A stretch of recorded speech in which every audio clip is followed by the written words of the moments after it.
Dragons are known as creatures that are closest to the creator. They are very rare and noble creatures. Inferior beings like humans cannot dream of approaching them. Cyan was happy that he was able to come across such a noble creature. However, he did not like the fact that the dragon had to fly over the people he did not want to see.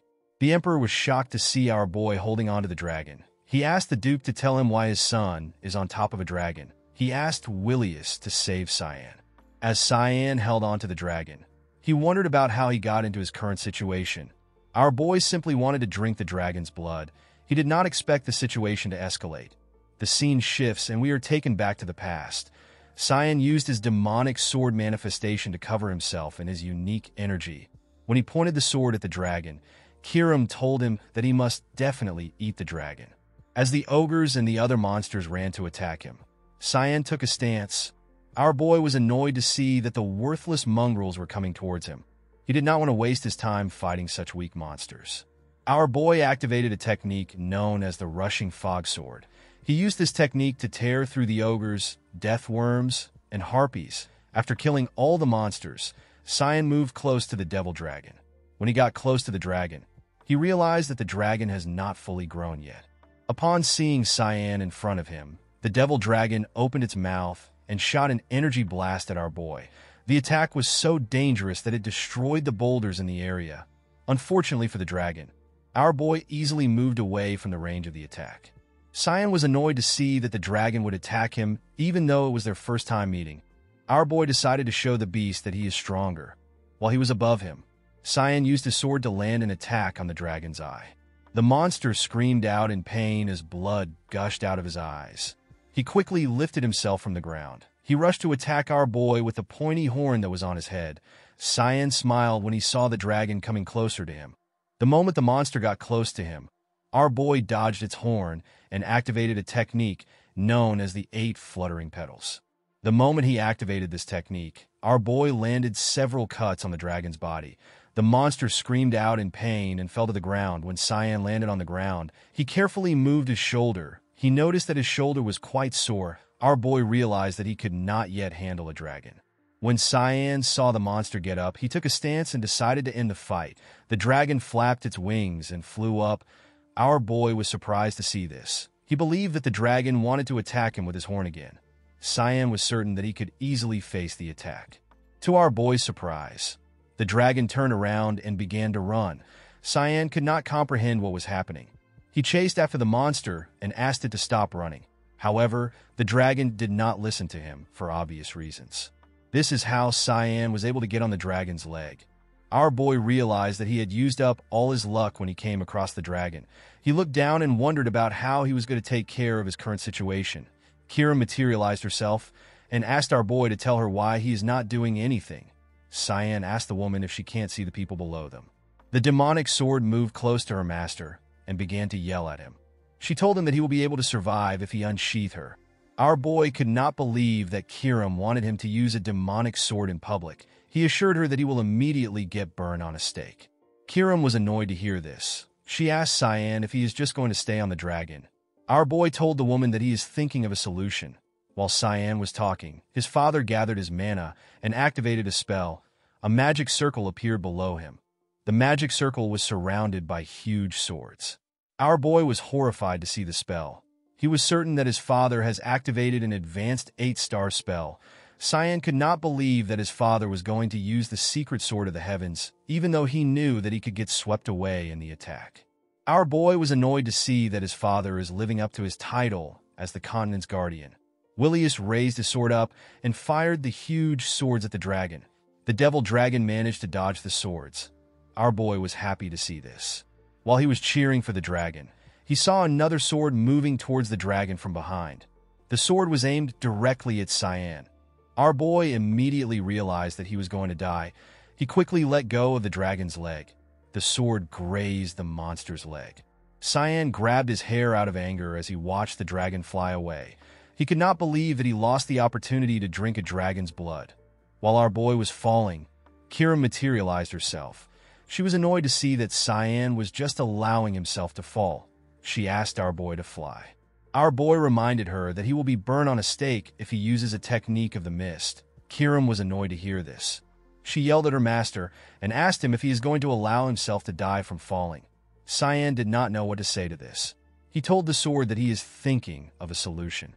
While thinking, our boy noticed something below him. He smiled and told his sword that he has a plan. Kiram was annoyed to see her master smiling.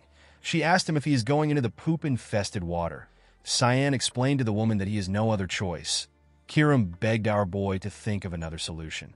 Unfortunately, it was too late. Cyan fell into the river. The scene shifts, and we see a demon watching the devil dragon fly away. The demon was surprised to see that a devil dragon would be flying in such an area.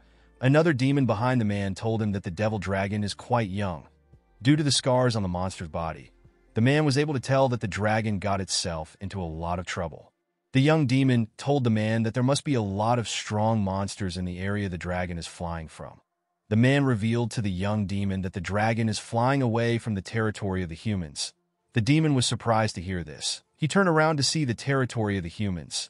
He was certain that a dragon could never lose to an inferior being like a human. Upon seeing how the younger demon was staring at the human territory, the older demon asked the younger one if something is bothering him. The younger demon explained to the man that he is sensing a strange energy in the area. Although the energy was strange to him, it also felt familiar to the young demon. The older demon told the man that he can check out the area if he is concerned. He warned the younger demon to not kill everything he sees simply because he is bored. The younger demon assured him that he will not cause any trouble. The moment he said this, the demon took out his wings and flew towards the area. The scene shifts, and we see Cyan raise his head out of the water. Our boy struggled to catch his breath. Our boy swam out of the river and dragged himself to a boulder that was next to the river. While doing his best to catch his breath, Cyan told himself that he is living the worst life. Well, who can blame him? He just swam in poop-infested water. He called out to Kiram and asked her if she is alive. The woman materialized herself and asked our boy to shut up. She told Cyan that she is thinking of ways she can kill him. Our boy explained to the woman that they're going to clean up once they return. He asked Kiram to not be mad at him. Kiram asked Cyan to get his act together. She reminded him that they are in the demon realm. Our boy assured the sword that they are fine. He told her that they cannot come across a higher demon in such a place. Immediately he said this, the demon arrived in the area. He was happy to see that his assumption was correct. He said that he knew something fun was in the area. Cyan was horrified to hear the demon's voice. He was certain that he recognized this voice. This voice was deeply embedded in his brain. Our boy immediately turned around to see the demon. With a scary look on his face, the young demon asked Cyan if he is human. Cyan could not believe that the demon king, whose name is Valkyrion, is standing in front of him. In the past, all the people who saw the demon king said that it was like looking at the embodiment of evil. Cyan could not believe that one of the most dangerous things in existence was standing in front of him. Our boy immediately took a stance. Valkyrion reminded Cyan that he asked him if he is human. He asked our boy to answer his question. The man appeared behind Cyan. With a horrifying tone in his voice, he asked our boy if he wants to fight him. Cyan was shocked to hear the Demon King's voice behind him. He quickly turned around and swung his sword at Valkyrion. Of course, the Demon King easily dodged the attack. The moment he dodged the attack, Valkyrion noticed that Cyan managed to cut a strand of his hair. The Demon King began to laugh when he saw this. Valkyrion had heard that humans had infinite potential. He became certain that this statement was true after he saw Cyan's attack. Kiram asked our boy to tell her the identity of the demon he is fighting. Cyan revealed to her that the Demon King is standing in front of them. Kiram was shocked to hear this. She asked her master to tell her how he is going to defeat Valkyrion in his current state. Our boy told her that it is impossible for him to defeat the Demon King. He told her that the best thing he can do is to run away. While looking at his trembling hand, Cyan wondered if he can actually survive by running. While our boy was thinking, Valkyrion asked him to relax. He assured Cyan that he would not hurt a little kid. He asked him to calm down in order to show our boy that he is not harmful. Valkyrion sat on the ground and told Cyan that he will not do anything at all. He told our boy that he does not hurt children even if he is a bad person. Cyan was shocked to see this. He did not understand why Valkyrion was lying on the ground. With a smile on his face, the Demon King asked our boy if he is human again. Cyan told him that he is. Valkyrion asked our boy to tell him how he arrived in the demon realm. Cyan revealed to him that he got dragged by the current of the river. Valkyrion realized that it is our boy's first time in the demon realm. He told Cyan that his aura is a bit strange. He asked him to tell him who he is. Our boy told the Demon King that he is an ordinary human. Valkyrion smiled when he heard this. He told Cyan that he acts like he knows him. Our boy assured the Demon King that they have never met. Valkyrion believed that Cyan was right. It did not make sense that Cyan would know him when he has never met a human. Cyan was surprised to see how relaxed Valkyrion was. He wondered if he was looking at the same Demon King that he knows. He asked Valkyrion to tell him why he is in the area. Valkyrion explained to our boy that he felt a strange energy in the area when he was patrolling. Cyan was surprised to hear this. Valkyrion told Cyan that he has to watch over the land that he rules since he is the Demon King.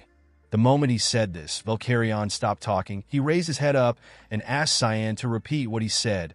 Our boy told Valkyrion that he said that he has to watch over the land because he is the Demon King. Valkyrion asked Cyan to tell him why he is not shocked. He asked Cyan to tell him why a normal human would not tremble when they hear the name of the Demon King. He explained to him that no child in the world would react like him. Cyan was shocked to see the Demon King throwing a tantrum. Our boy became certain that he was looking at a different Demon King. In Cyan's past life, the demon invasion started around this time.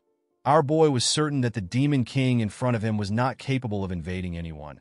He realized that he might be looking at Valkyrion's true self. Cyan became curious about what caused the change in the current Demon King. Our boy asked Valkyrion to tell him what he hopes to achieve. Valkyrion smiled when he heard this. He told our boy that he is quite bold for asking such a question. He revealed to Cyan that he simply wants his people to live good lives and eat good food. With a horrifying look on his face, Valkyrion told Cyan that he will kill anyone who gets in his way.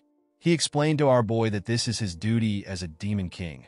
Cyan was horrified to feel Valkyrion's energy. Even though it was just for a moment, Cyan felt the true monstrosity that Valkyrion had in his past life. Although this monstrosity was repressed at the moment, some incident must have removed the chains that held it down. Our boy realized that he had to do everything in his power to prevent this incident. He asked Valkyrion if he wants to make a deal with him. The Demon King was surprised to hear this. Cyan revealed to the Demon King that something that will threaten his people is coming soon. Valkyrion did not understand what our boy was saying. He told him that he is not making any sense. Cyan explained to the Demon King that he does not know what the incident is. However, the incident will trigger a great war between humans and demons. Valkyrion was annoyed to hear this. He could not believe that Cyan was telling him that he will try to take over the land of the humans. Our boy told the Demon King that this is why he wants to negotiate with him. Cyan asked Valkyrion to promise him that he will not start a war no matter what happens. Valkyrion could not comprehend what our boy was saying. He asked Cyan to tell him what he will give him if he does not start a war. Cyan placed his hand on his chest and assured the Demon King that he will do his best to help him no matter what happens. Upon hearing our boy's promise, Valkyrion moved closer to him. He realized that Cyan knew something. The Demon King laughed and asked our boy for his name. Cyan gave Valkyrion his name. With a smile on his face, Valkyrion promised Cyan that he will not invade the human world no matter what happens. Immediately he said this, he took out his wings and flew up. Before leaving, he reminded Cyan that he has to take responsibility for his part of the deal. Our boy nodded at the Demon King. After seeing Cyan's response, the Demon King left. The scene shifts and we see our boy lying on the ground in another part of the river. The inspection team was shocked to see Cyan on the ground. They believed that it was a miracle. Our boy had perfectly positioned himself in the area. After the incident, Cyan was nicknamed the boy who survived a devil dragon. The group returned to an abbey in the borders of Velius. The place was being used as a military hospital. Inside the hospital, we see Cyan shocked when he heard something from the princess. Erin decided to repeat herself. She placed her hand on her chest and asked our boy if he will belong to her. Cyan could not comprehend what was happening. He could not understand the nonsense that Erin was spouting. Guys, we have come to the end of our video. If you guys want part 7 of this recap, let me know in the comment section. Don't forget to like and smash that subscribe button for more recaps. See you guys later.